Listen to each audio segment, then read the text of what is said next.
आइए।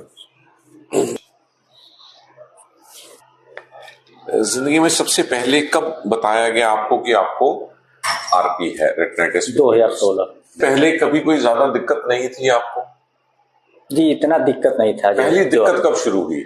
दिक्कत हमको 14 से शुरू हुई, धीरे-धीरे। नहीं तो उससे पहले बिल्कुल ठीक था। उससे पहले 2010 में आप बिल्कुल 14 तक मैं लिखा पढ़ी का काम करता था। और रात को देखने में कोई दिक्कत नहीं? रात में दिक्कत होता था, मगर बाइक चलाता था, कोई दिक्कत नहीं। वो कितने साल से हो रही थी रात को देखने में दिक्कत? रात को दिक्कत मान लीजिए 1995 के पहले मैं देखता था, मतलब फिर भी हमको लाइट से चलना पड़ता था। लेकिन उस दिक्कत की वजह से कभी जांच के लिए नहीं गए आप? जी करते थे, लोग पकड़ ही नहीं पाते थे। अरे उसके पहले मैं ग्राम आगे कुछ है, उनको मालूम है नहीं है कि आरपी क्या होता है। अरे फिर बनारस में चिंता बहुत है जी, बहुत के बारे बेकार हो गया, जिंदगी लाइफ हमारी खराब हो गई।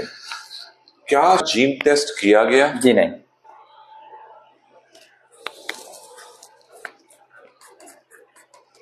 बड़ी करके खोलिए। मोतियाबिंद का ऑपरेशन कहाँ हुए आपके? जी वहीं पे चेन्नई में। यहां से इस कंधे की तरफ देखिए।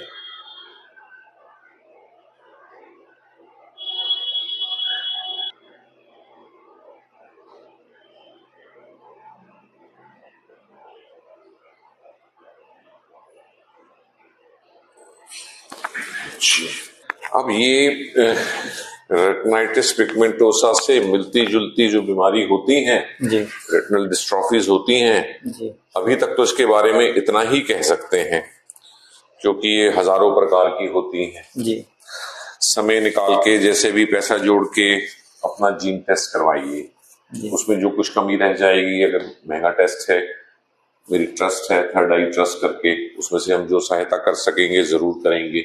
उसमें हमने बहुत सारे ऐसे मरीजों को देखा है जो यही काम कर रहे हैं, जिनको 20 साल पहले कहा गया कि उनको रेटिनाइटिस पिगमेंटोसा है, और जीन टेस्ट करके पता चलता है उनको है ही नहीं, कुछ और बीमारी। उससे पता लगता है सर, सिर्फ उसी से हम पेशेंट को लेबल कर सकते हैं। अब है तो ये रेटिनल डिस्ट्रॉफी, ये तो हमें पता चल गया, और हुआ है ये काम का हुआ।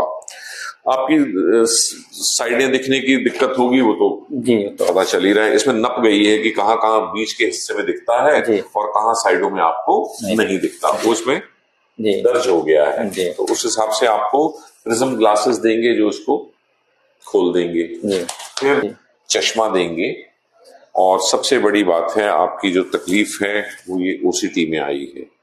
ये हमारी आंख के देखने का सबसे इंपॉर्टेंट हिस्सा होता है, जिसको हमारी भाषा में मैकुला बोलते हैं। और इसमें इतनी ज्यादा सूजन आई हुई है आपकी आंखों में, दोनों आंखों में।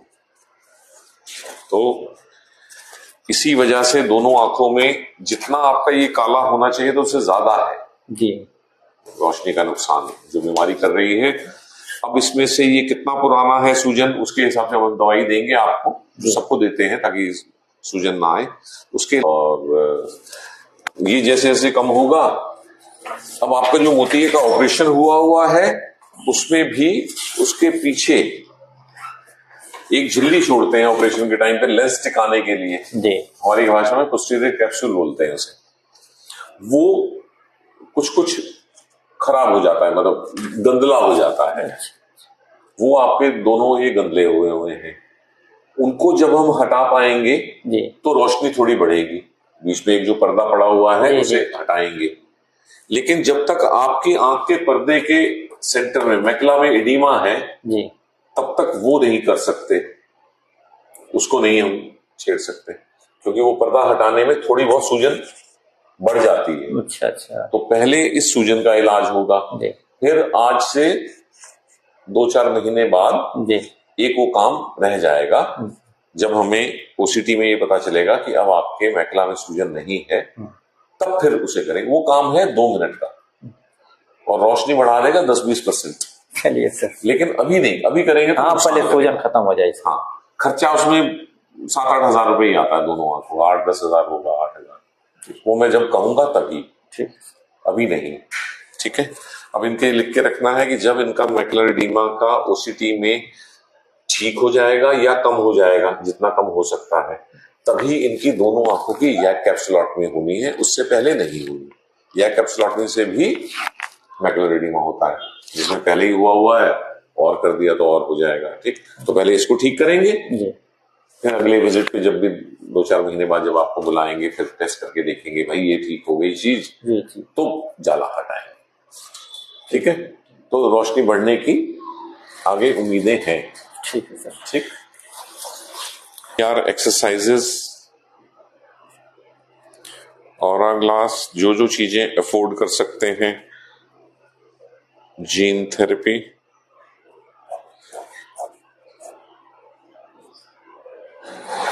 तो आप भी हम अपनी तरफ से करेंगे। मैं बहुत गरीब आदमी है, ध्यान दीजिएगा। मैं तो बहुत ही गरीब हूँ, लेकिन मैं लोगों से पैसे मांग लेता हूँ, ले लेता हूँ।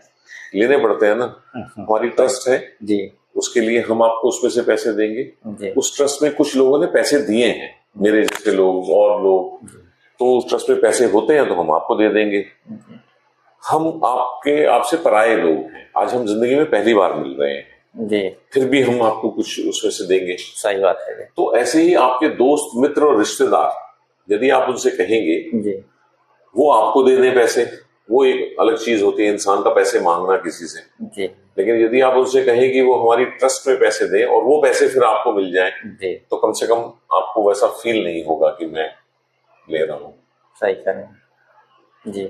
मेरे कहने पे अगर लोग कुछ पैसे दे देते हैं ट्रस्ट पे, तो आपके कहने पे भी, और मैं दूसरों के लिए पैसे मांगता हूँ, आप अपने लिए कहिए कि ये भैया महंगा इलाज है, ठीक है जी। जिस दिन आप ट्रस्ट को 2,000 रुपए दान करवा देंगे, हम ट्रस्ट से आपको 4,000 रुपए दे देंगे। ये बात अपने रिश्तेदारों को भी कह देना, ठीक है। कहना जितने तुम मेरे सगे हो ना, जितने तुम मेरी मदद कर दोगे, उतने ही पराये लोग भी करेंगे।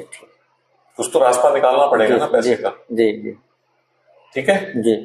चलिए, और कुछ सवाल आता हूँ मन में सर? यही मतलब तो किया जा सकता है कुछ, पर हर स्टेज पे अगर हम रुकेंगे, चाहे पैसे की वजह से, और ये पैसे कमाने के लिए कि मुझे उसमें से बहुत कुछ मिल जाएगा, आपको ही मिलना है, तो आपको थोड़ा सा इस माहौल से निकलना पड़ेगा। आपको भी उतना ही उत्साह से अपनी बीमारी के बारे में लड़ना पड़ेगा, जैसे मैं आपकी बीमारी के लिए उत्साह से लड़ रहा हूँ।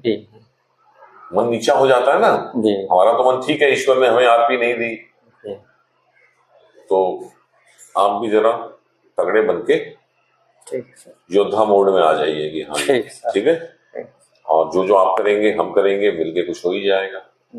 कुछ लोगों के पास पैसे होते भी हैं तो उनका हम कुछ कर नहीं सकते फायदा। सही बात कर रहे हैं आप, अलग हैं। जिनका फायदा कर सकते हैं उनके पास पैसे की समस्या होती है। सही बात। कहीं तो इन चीजों को रोकना पड़ेगा ना, कि कहीं तो तालमेल बैठे। ठीक है, शुरुआत कर रहे हैं सस्ती चीजों से, जैसे जैसे कुछ होता जाएगा करते जाएंगे, जुड़े रहिए। ठीक है सर, रोशनी बढ़ेगी, कहीं नहीं जाती। कल ही मिलेंगे, 1 मिनट, आपको कहीं से पता चलेगी हम जो बातें कर रहे हैं ये सिर्फ बातें नहीं है, ये दिल से कही जा रही हैं। ठीक है, ठीक है सर, ठीक। हाँ, मेरी तरफ से जो हो पाएगा मैं कर दूंगा। ठीक है।